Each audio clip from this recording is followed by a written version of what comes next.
हमें फक्र है उन महिलाओं पर जिन्होंने आगे का रास्ता बनाया है, जिन्होंने आगे का रास्ता बनाया है। जहाँ पहुँचना था नामुमकिन, जहाँ पहुँचना था नामुमकिन, वहाँ अपना परचम लहराया है। जिन्होंने रूढ़िवादी रस्मों की गांठें खोल दिखाई हैं, जिन्होंने रूढ़िवादी रस्मों की गांठें खोल दिखाई हैं। जहाँ रास्ते हमेशा के लिए बंद थे, जहाँ रास्ते हमेशा के लिए बंद थे, वहाँ वे अपनी अस्मिता दांव पर लगाकर हम सभी के लिए राह बनाई है, हम सभी के लिए राह बनाई है। इन्हीं शब्दों के साथ मैं सादर आमंत्रित करती मैडम आपके ऊर्जावान शब्दों के लिए।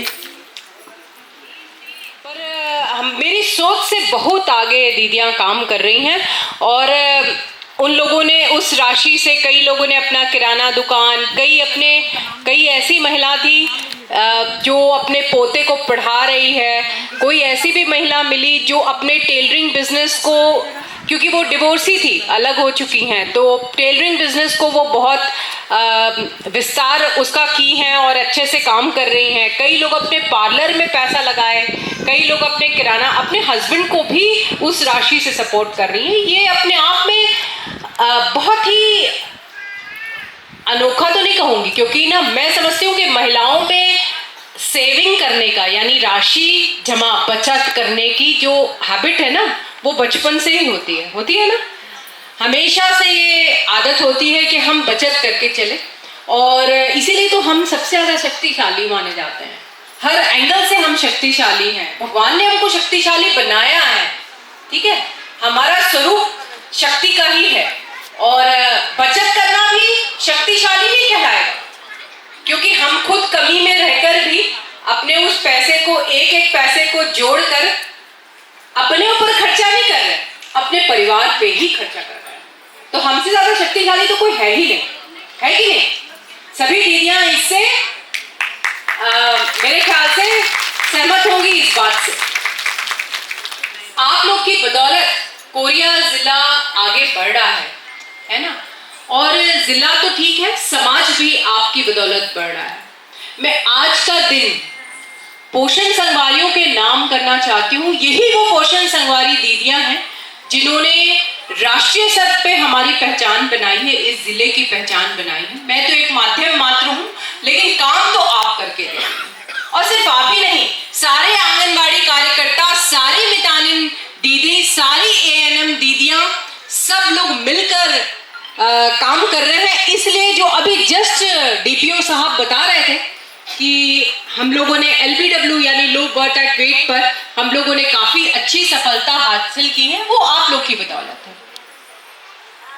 पर मैं पहले भी कई सारे कार्यक्रम में इस विषय पे बात की हूँ कि हमारा लक्ष्य सिर्फ ये नहीं है कोरिया मोदक को आगे पहुंचाना। मेरा ये लक्ष्य सिर्फ नहीं है, वो एक अंश है, वो एक अंश मात्र है इस समाज के अपलिफ्टमेंट में, और पूरे कोरिया के सोसाइटी के हेल्थ के अपलिफ्टमेंट में एक छोटी सी भूमिका अदा करता है। LBW में हम इम्प्रूवमेंट लाएं, और LBW में इम्प्रूवमेंट लाने के बाद मैं समझती हूँ कि कुपोषण का वो जो चक्र है उससे भी हम बाहर निकल सकते हैं। परंतु अभी भी जिले में बहुत सारे ऐसे आयाम हैं जिस पर हमको काम करने की आवश्यकता है, और मैं आप लोगों से वो बात शेयर करना चाहती हूँ। हम लोग आए दिन, हम सबके अंदर कुछ ना कुछ खूबियां हैं, माने या ना माने, है ना। हो सकता है मैं बहुत अच्छा सिलाई करती हूँ, हो सकता है मैं बहुत अच्छा कढ़ाई करती हूँ, हो सकता है मैं बहुत अच्छी कहानी बताती हूँ। ये भी एक खूबी ही है, सब कोई कहानी नहीं बता सकता। कई लोग सिर्फ पढ़ सकते हैं, समझ सकते हैं, लेकिन उनसे कहोगे कि कहानी बताओ तो नहीं बता सकते। कई लोग ऐसे होते हैं कि कहीं घूम कर आते हैं तो सदृश्य आपको समझा देंगे कि वहां ऐसा है, वहां ऐसा देखा, ऐसा, और सामने वाले को ऐसे लगेगा कि यार तुमने तो ऐसा वर्णन किया कि लगता है मैं भी घूम कर आ गई, क्योंकि वर्णन बहुत ही सटीक करना। तो सब में अलग अलग खूबियां होती है, कोई बहुत अच्छा लिख सकता है, ऐसी बहुत सारी खूबियां हैं। मैं सोच रही थी कि एक्चुअली हमको ऐसा क्या करना चाहिए कोरिया डिस्ट्रिक्ट के लिए जो कोरिया के लिए महत्वपूर्ण। हेल्थ केयर में हमने बहुत काम किया, सभी महिला बाल विकास के अधिकारीगण बैठे हैं, सारे आंगनबाड़ी कार्यकर्ता, मितानिन और सब लोग बैठे हुए हैं। आप सबकी बदौलत हम लोगों ने हेल्थ में WCD, ये दोनों डिपार्टमेंट में बहुत काम करते रहेंगे, क्योंकि हमको एक समाज, सशक्त समाज बनाना है और सशक्त कम्युनिटी भी बनाना है। परंतु ऐसा और क्या चीज है जिस पर कि हम फोकस होकर काम करें तो आने वाले दिनों में आपका एक बहुत महत्वपूर्ण योगदान आर्थिक रूप से अपने लिए और इस समाज के लिए, कोरिया जिले के लिए आप कर सकते हैं। तो मुझे लगता है टूरिज्म एक बहुत अच्छा सेक्टर है जिसमें आप सबको काम करना चाहिए। पिछले दिनों मैं 1-2 दिन पहले मैं गई थी पटना पीजी कॉलेज गई थी। वहां पर टूरिज्म पर गाइड्स की ट्रेनिंग हो रही है, गाइड्स की। ठीक है, मैं देख रही थी कि 90% अटेंड करने वाली लड़कियां ही थी, बॉयज बैठे ही नहीं थे। गिन चुन के 5-6 लड़के बस दिखाई दिए, बाकी पूरी गर्ल्स बैठी हुई थी वहां पर जो ट्रेनिंग में इंटरेस्टेड है। मैं गाइड्स की बात इसलिए कह रही हूं क्योंकि कोरिया में अपार संभावना है टूरिज्म की। ठीक है, पर टूरिज्म का मतलब सिर्फ गाइड नहीं है, टूरिज्म का मतलब बहुत कुछ है जो मैं आपसे डिस्कस करना चाहती हूँ। आपने कोरिया मिलेट कैफे के लोग बैठे होंगे, हिना दीदी वगैरह बैठी है क्या? आई थिंक नहीं बैठी है, पर कोरिया मिलेट कैफे आपके सामने एक एग्जाम्पल है जो कलेक्ट्रेट के सामने है। एक झुमका में एक कैफे है, झुमका बोल रही हूँ, घुघरा में एक कैफे बना है, जंगल कैफे, वो भी आपके सामने एक बहुत बड़ा एग्जाम्पल है। और टूरिज्म के क्या क्या आयाम हो सकते हैं इस पर थोड़ी सी बातचीत की जाए ताकि आपको पता चले कि हमको ये व्यापार, ये बिजनेस लेके हम आगे चल सकते हैं, इसमें हम काम कर सकते हैं। जो दीदियां अच्छी कहानी सुनाती हैं वो कम से कम गाइड बन सकती हैं। ठीक है, एक छोटा सा प्रशिक्षण आपका अगर करवा दिया जाए तो आप एक गाइड के रूप में अपने आप को एस्टैब्लिश कर सकती हैं। गाइड का क्या काम होगा?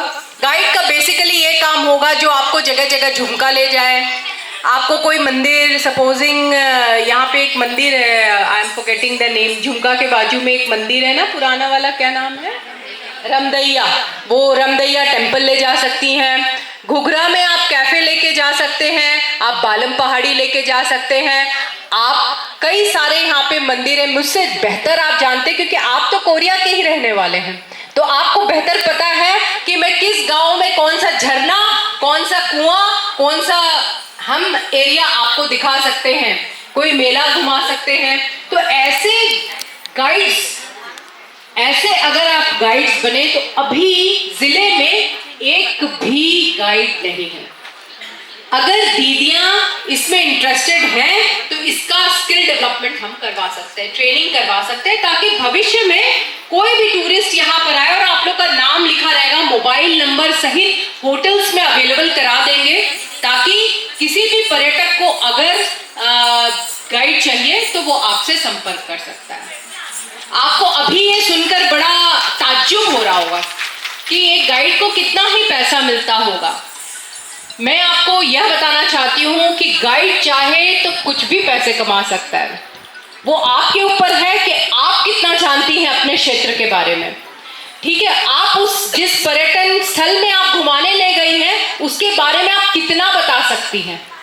तो ये एक उभरता हुआ एक पहलू है जिस पर काम कर सकती हैं। इसके अलावा होटल का बिजनेस सबसे अच्छा बिजनेस यहाँ पर माना जाएगा, क्योंकि कोई भी व्यक्ति, जैसे मैं रायपुर में रहती हूँ, मैं घूमने आऊंगी तो मुझे सबसे पहले होटल चाहिए रहने के लिए या होम स्टे चाहिए। हो सकता है आप अपने घर में कोई एक कमरे को होटल के रूप में, होटल नहीं कहना चाहिए, एक कमरे को अच्छे से रखें और उसमें एक अटैच टॉयलेट बाथरूम हो, है ना। एसी होना बिल्कुल जरूरी नहीं है, लेकिन आप अपने घर में पर्यटक को रुका सकते हैं। पूरे बस्तर में ये हो रहा है। बस्तर में आदिवासी समूह की दीदियों के द्वारा अपने यहाँ पर लोगों को रखा जा रहा है और उनसे भी वो पैसे कमा रही है। और आपको अलग से कोई खाना बनाने की जरूरत नहीं है, जो आप अपने घर में खाना बनाती हैं वो भी आप उस गेस्ट को खिला सकती हैं। आपको ऐसा फीलिंग हो रहा होगा कि नहीं यार वो तो सैंडविच वाले होंगे, पिज्जा बर्गर के लिए होंगे, ऐसा बिल्कुल नहीं है। आजकल 99% लोग लोकल फूड में इंटरेस्टेड रहते हैं। लोकल फूड, जो भी आप चीला बड़ा जो भी आप बनाते हो, रोटी चावल दाल सब्जी जो भी, वो ज्यादा लोगों को सुहाना लगेगा, पसंद आएगा। इस पर आपको विचार करना चाहिए, ठीक है। और इसमें बहुत बड़ा खर्चा नहीं आता।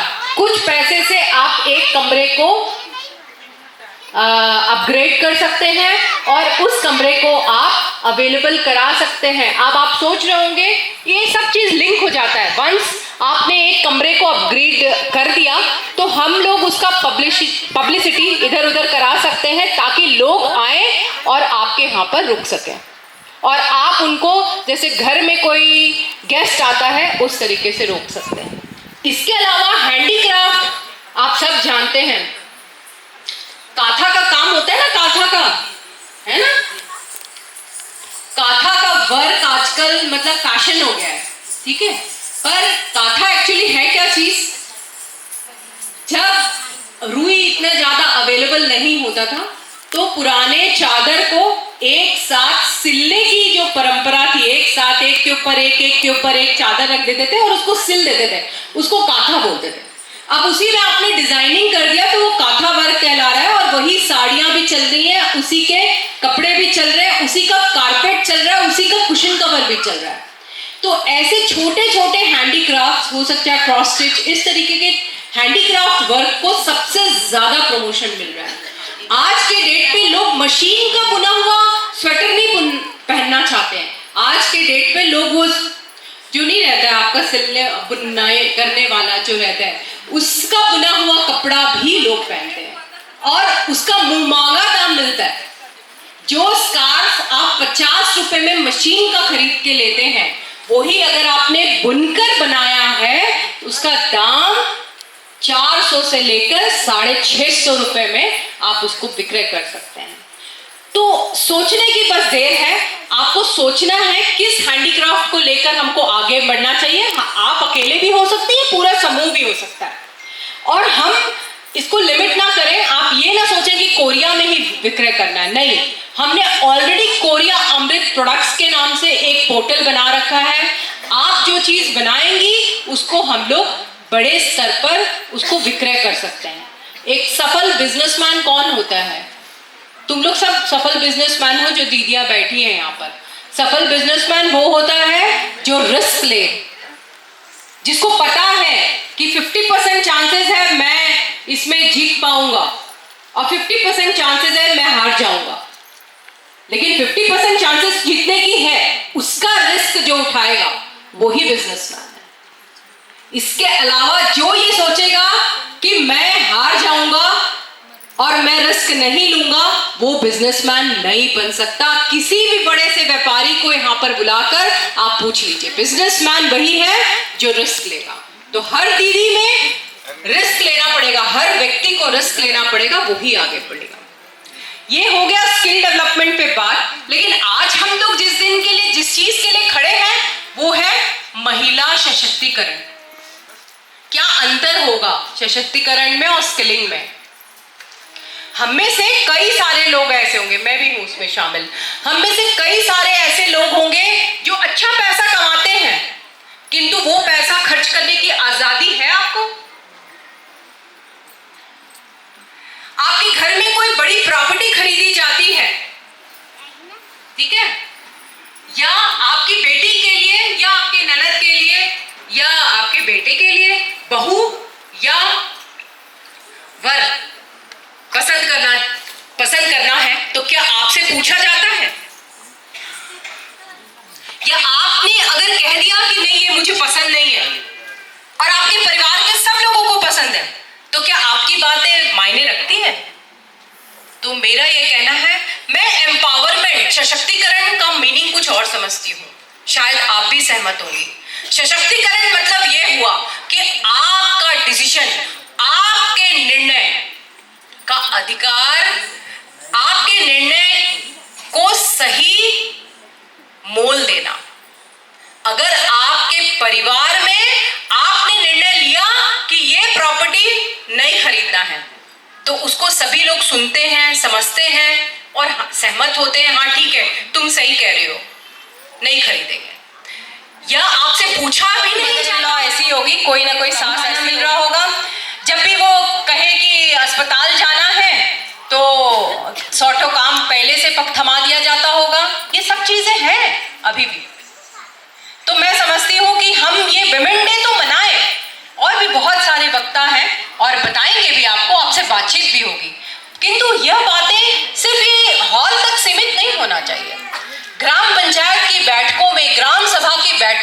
आप शामिल होइए, आपको मौका दिया जाता है, आपको हर बिंदु पर जो भी स्कीम, जो भी चीज, जितना भी बात आपको समझ में आता है उस पर आपको चर्चा करनी चाहिए।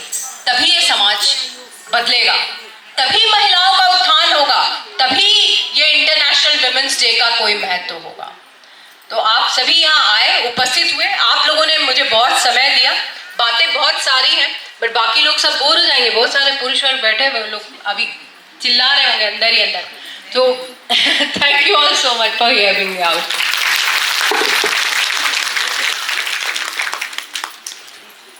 बहुत बहुत धन्यवाद मैडम।